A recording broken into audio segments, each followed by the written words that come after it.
आज मामी मेरी शादी कर रही थी और जब विदाई हो रही थी तो मेरी मामी ने मुझे समझाया कि ससुराल में सास ससुर और पति के साथ हर हाल में खुश रहना। ये सुनकर मैं रोते हुए ससुराल आ गई। कुछ देर बाद मेरा पति मेरे कमरे में आया, मुझे सुहाग से उठाकर शीशे के सामने खड़ा कर दिया और मेरा घूंघट अपने हाथों से उठाया और मुझे अपनी नजरें ऊपर करने को कहा। जैसे ही मैंने अपनी सूरत देखी तो मैं डर के मारे बेहोश हो गई। मेरा नाम गीत है। शायद मैं इस दुनिया की बदसूरत लड़की थी जिसने अपनी शक्ल कभी आईने में नहीं देखी थी। जब से मैंने और लड़कियों की तरह खुद को शीशे में देखकर सजना संवरना चाहा, लेकिन मेरी मामी ने घर में कोई ऐसी चीज न छोड़ी थी जिसमें मैं अपनी शक्ल देख सकूं। मेरी शादी के बाद मेरे पति ने मुझे अपना चेहरा शीशे में दिखाया था। मामी मुझे दर्पण देखने नहीं देती और कहीं आने जाने नहीं देती और ना ही किसी से मिलने देती। उन्होंने मुझे इतना डरा धमका के रखती थी कि कभी कभी तो मैं घर से भाग जाने या फिर मर जाने की सोचती रहती थी और यह भी कह रखा था कि अगर आईने को छू भी लिया तो वह तुम्हारी जिंदगी का आखिरी दिन होगा। आखिर में क्या करती? मामी की बात मानने के सिवा मेरे पास कोई दूसरा चारा नहीं था, क्योंकि मेरे माँ बाप तो मुझे बचपन में ही छोड़कर चल बसे थे। मामी के सिवा दुनिया में मेरा कोई नहीं था। अपने घर में उन्होंने मुझे बंधक बना के रखा था और सारा काम मुझसे ही करवाती थी ताकि मेरा सारा ध्यान घर के कामों में लगा रहे। कभी कभी तो मैं सोचती कि मामी मुझे किसी से मिलने नहीं देती और नहीं कहीं आने जाने देती। आखिर वो मेरे साथ ऐसा क्यों कर रही है? ये मेरी समझ से बाहर था। बचपन से मैंने अपना जीवन ऐसे ही जिया। फिर एक दिन गर्मियों का टाइम चल रहा था कि गलियों में गन्ने के जूस के ठेले वाले गुजरने लगे। मैं हमेशा उनको खिड़की से देखती रहती थी, तो उन गन्ने के जूस वालों में से एक शिवा नाम का जूस वाला मुझे अच्छा लगने लगा था। मैं उसे खिड़की से देखती रहती थी, वह भी आते जाते मुझे देखता रहता था। एक दिन मामी बाहर गई हुई थी। मैंने गन्ने वाले की आवाज़ सुनी तो ये वही शिवा गन्ने वाला था। मैंने दरवाज़ा खोला तो वह सामने ही खड़ा था और पूछने लगा, गन्ने का जूस पीना है क्या? मैंने हाँ में सिर हिला दिया। मैंने कहा, लेकिन मेरे पास पैसे नहीं है और मामी भी घर पर नहीं है। कोई ना, पैसे बाद में दे देना, मैं तो यहीं से गुजरता रहता हूँ। उसने मुझे खामोशी से गन्ने का जूस का गिलास देते हुए मेरे हाथ को टच किया और मुस्कुराकर मुझे देखने लगा। मैं शर्माकर अंदर चली गई और दरवाज़ा बंद करके अपनी धड़कनों पर काबू पाने की कोशिश करने लगी। मामी जब घर पर आई तो मैंने उनको कुछ नहीं बताया और मैंने चोरी से उनके पॉकेट से पैसे ले लिए। दूसरे दिन जैसे ही उसने आवाज़ लगाई, मैं भागी हुई दरवाज़ा खोलकर आगे पैसे बढ़ा दिए। वह मेरे पास आया और मेरे हाथ को छूते हुए पैसे ले गया। मैं फौरन अंदर चली गई और खिड़की से उसे देखने लगी। वही हमारी गली में यह सब नज़ारा एक बूढ़ा आदमी देख रहा था। उसको देखकर मेरे मन में डर होने लगा कि कहीं ये बुजुर्ग मामी को न बता दे। मैंने फौरन खिड़की बंद कर ली और सिवा के गन्ने वाले के बारे में सोचने लगी। मैं हर रोज़ छुपती छुपाती उससे गन्ने का जूस पिया करती थी और वह जूस वाला अब जूस का गिलास देने के बहाने मेरे हाथों को छू लेता था। अब तो वह मुझसे पैसे भी नहीं लेता था। एक रोज वह जूस का गिलास देते हुए उसने मुझे एक कागज़ की पर्ची पकड़ा दी और मैंने उसे दुपट्टे में छुपा लिया और अंदर आकर घर के अंदर छुपा दिया। और रात को जब मामी गहरी नींद में सो गई, मैंने वह कागज़ की पर्ची निकाल कर देखी तो उसमें शिवा ने अपना मोबाइल नंबर लिख रखा था, पर मेरे पास मोबाइल नहीं था। तो मैं रात में जैसे तैसे करके मामी का फ़ोन लेकर आई और नंबर डायल किया। रिंग जा रही थी। वो मेरे ही फ़ोन का इंतज़ार कर रहा था। उसने फ़ोन उठाया और मुझसे मोहब्बत का इजहार किया और शादी की ख्वाहिश जाहिर की।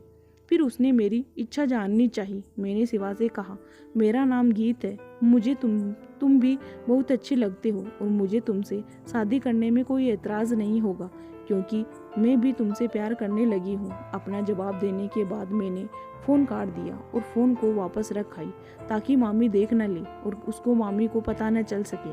और मैं बिस्तर पर लेटकर शिवा के बारे में सोचते सोचते सो गई। अगले दिन मैं दोपहर को चाय बना रही थी कि मैंने गन्ने वाले की आवाज़ सुनी। दिल की धड़कनें तेज होने लगी और मैं चुपकर बाहर आ गई। इसी वक्त मुझे वो बूढ़ा आदमी आता हुआ दिखाई दिया। मैं जल्दी से दरवाज़ा बंद करके घर आ गई और हमारे बीच बातों का सिलसिला यूं ही फ़ोन पर चलता रहा। उसने मुझे कोई पुराना फ़ोन भी लाकर दे दिया था ताकि मैं उससे बात कर सकूं। मैं फ़ोन पर उससे सिर्फ यही पूछा करती थी कि मैं तुम्हें कैसे पसंद आ गई।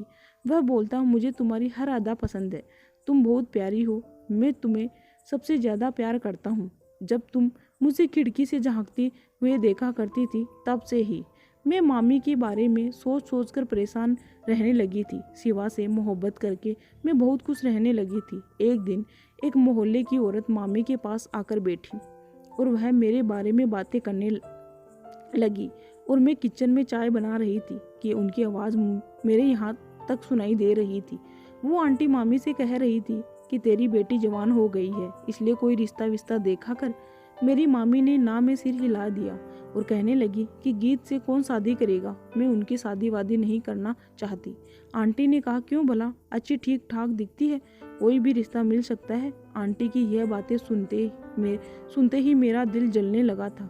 इसका मतलब मामी मेरी शादी नहीं करवाना चाहती। इसका मतलब वो तो सारी उम्र मुझे अपने घर में नौकरानी बनाकर रखना चाहती है ताकि मैं उनकी सेवा करती रहूं। मैंने अपने दुपट्टे से अपनी आंखों से निकले आंसू साफ करने लगी। कभी कभी मामी की बातें मेरे दिल को चीर देती थी। मैं सारी रात मामी की बातों पर रोती रही और सुबह उठते ही काम कर रही थी। तभी गन्ने वाले की आवाज़ मेरे कान में पड़ी। मैं चाय बनाती रुक गई और फिर से अपने काम पर लग गई। मेरा दिल ही नहीं किया कि मैं शिवा के पास जाऊं।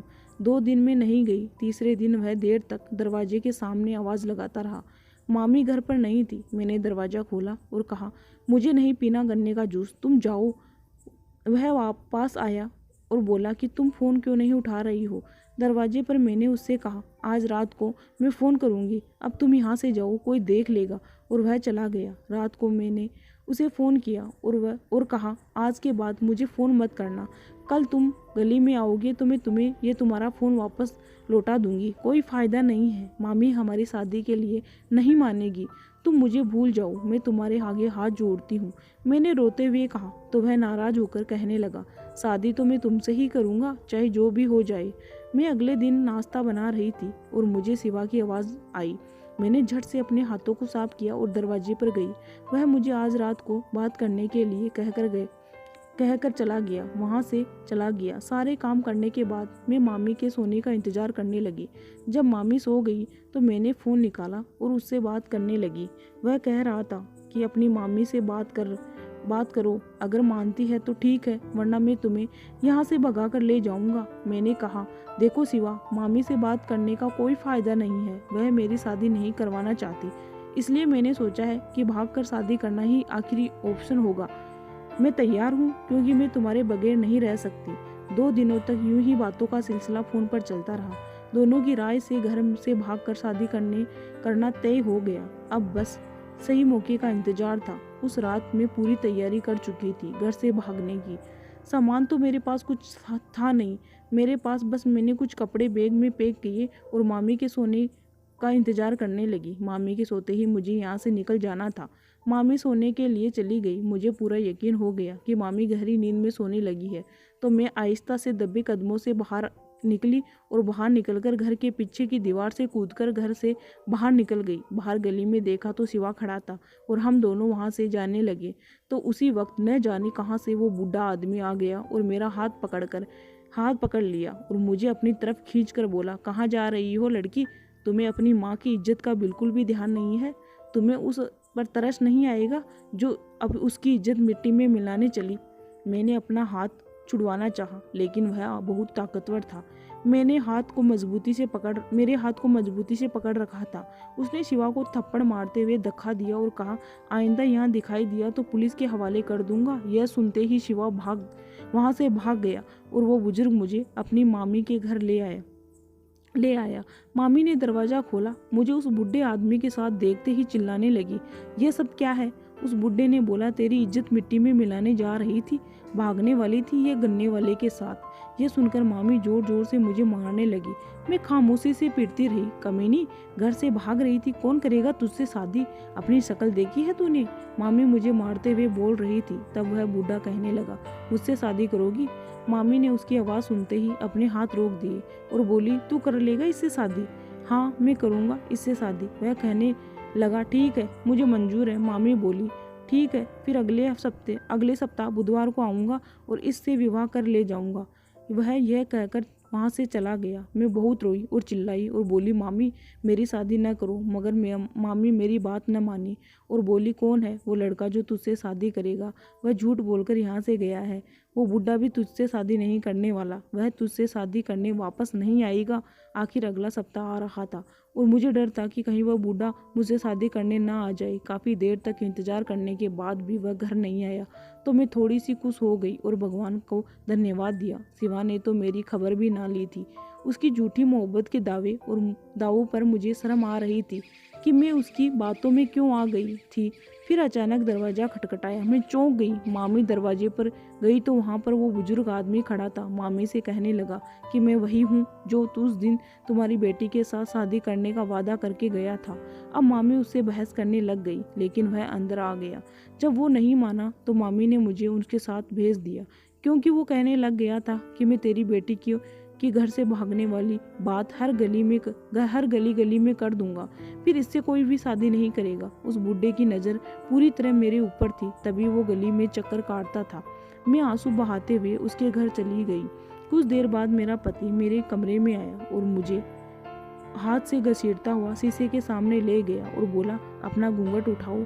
यूं ही मैंने अपनी सूरत देखी तो मैं बेहोश हो गई, क्योंकि मैंने जैसे ही शीशे में खुद को देखा तो वहाँ से फौरन पीछे हटी। मुझे पता चल गया था कि मेरी शक्ल एक डायन जैसी थी। मेरा पति मुझे चुप करवा रहा था और बोला कि जो तुम देख रही हो वही हकीकत है। मैंने उनसे कहा, मुझे मामी से बात करनी है, इसलिए उन्होंने मुझे कैद करके रखा था और मुझे शीशे में नहीं देखने से रोका करती थी। उनको इसका कारण जरूर पता होगा। मेरे गिड़गिड़ाने पर वो मुझे मामी के पास लेकर आया। मैंने मामी से पूछा, डाइन जैसी शक्ल के पीछे क्या राज है? आज तो यह राज मुझे बता दो। यह सुनते ही मामी रोने लगी और फिर कहना शुरू किया कि तेरी माँ जादू टोने पर बहुत यकीन करती थी। मैंने शुरू से ही तुम्हारी माँ को जादू टोना करते हुए देखा था।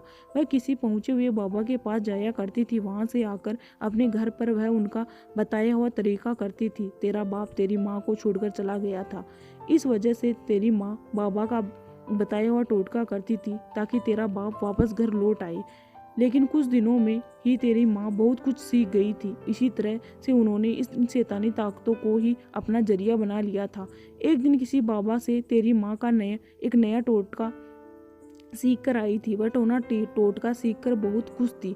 बाबा ने कहा था कि यह टोटका बहुत भारी है, ध्यान से करना। इस टोटके के करने से तुम्हारा घर छोड़कर गए हुए पति को हर किसी की शक्ल में एक भयानक डायन का रूप दिखाई देगा और वह भागता हुआ डर के मारे तुम्हारे घर आ जाएगा। यह टोटका तुम्हें 10 दिन तक करना होगा। ध्यान रहे, टोटका उल्टा पड़ सकता है। तेरी माँ के साथ भी यही हुआ था और वह रोज टोना टोटका करती थी। आग जलाकर उसमें कुछ अजीबो गरीबो सामान जला देती थी और उस सामान के जलने के वक्त कुछ मंत्र भी पढ़ा करती थी। एक बार तेरी माँ कौवे की हड्डियां जलाकर मंत्र पढ़ने लगी। वह कुछ टाइम बाद मंत्र के शब्द भूल गई। तेरी माँ मंत्र को याद करने की कोशिश करती रही, बार बार वही मंत्र दोहराती रही। कुछ गलत शब्दों के इस्तेमाल कर लिया, जिससे आग बुझ गई और मंत्र उल्टा पड़ गया। इससे तेरी माँ को घबराहट होने लगी और वह बोली, ये क्या हो गया?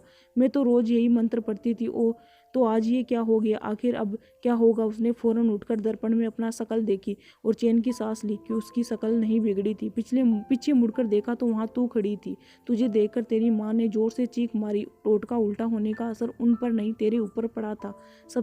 तब से तेरी माँ ने जादू टोने का टोटका से तौबा कर ली थी और बोली कि तुम जिसके गुण विरोध ऊंचे हो तो उसे तुम बदसूरत नहीं दिखाई दोगी। ये सब सुनकर उस बूढ़े आदमी को, जो कि अब तक पति था, उसने कहा कि मैं आज भी एक ऐसे बाबा को जानता हूँ जो इस टोटके को करके उस शक्ल को ठीक कर सकता है। मैं इसे वहाँ लेकर जाऊँगा। 10 दिन पूरे हो गए मुझे बाबा का दिया हुआ पानी पीते हुए, जादू टोना करते हुए। मैंने हर मंत्र पढ़ा और बहुत ही रो रो कर दुआएं मांगी थी। टोटका पूरा हुआ तो बाबा ने बताया कि अब तुम घर जा सकती हो, इस टोटके का असर खत्म हो जाएगा। सुबह तक हम खुशी घर वापस आ गए। मैंने भगवान का शुक्रिया अदा किया और सो गई। सुबह उठकर मैंने अपना चेहरा शीशे में देखा तो एक खूबसूरत लड़की नजर आई और मैं शीशे में बिल्कुल करीब आए खुद को गौर से देखने लगी। अब मुझे यकीन आ गया था कि ये प्यारी सी लड़की कोई और नहीं बल्कि मैं ही हूँ। लेकिन अफसोस, इस खूबसूरती का क्या करूँगी? मेरी शादी तो एक बुढ़े आदमी से हो गई। कुछ दिनों तक मुझे गम रहा, लेकिन मन में तसल्ली भी थी कि इसकी वजह से मेरा चेहरा ठीक हो गया। 4 साल बाद मेरे पति का देहांत हो गया और फिर मैंने दूसरी शादी कर ली। अब मैं बहुत खुश थी। आखिर आधा जीवन जीने के बाद मुझे खुशियाँ नसीब हुई थी। दूसरा पति मेरी ही हम उम्र का था और काफ़ी खूबसूरत भी था। मैंने अपने आप को आज़ादी से जीना अब शुरू किया था। आशा करती हूँ आज की कहानी आपको ज़रूर पसंद आई होगी। अगर आपको ये कहानी पसंद आई हो तो मेरे चैनल को लाइक और सब्सक्राइब ज़रूर से कीजिएगा।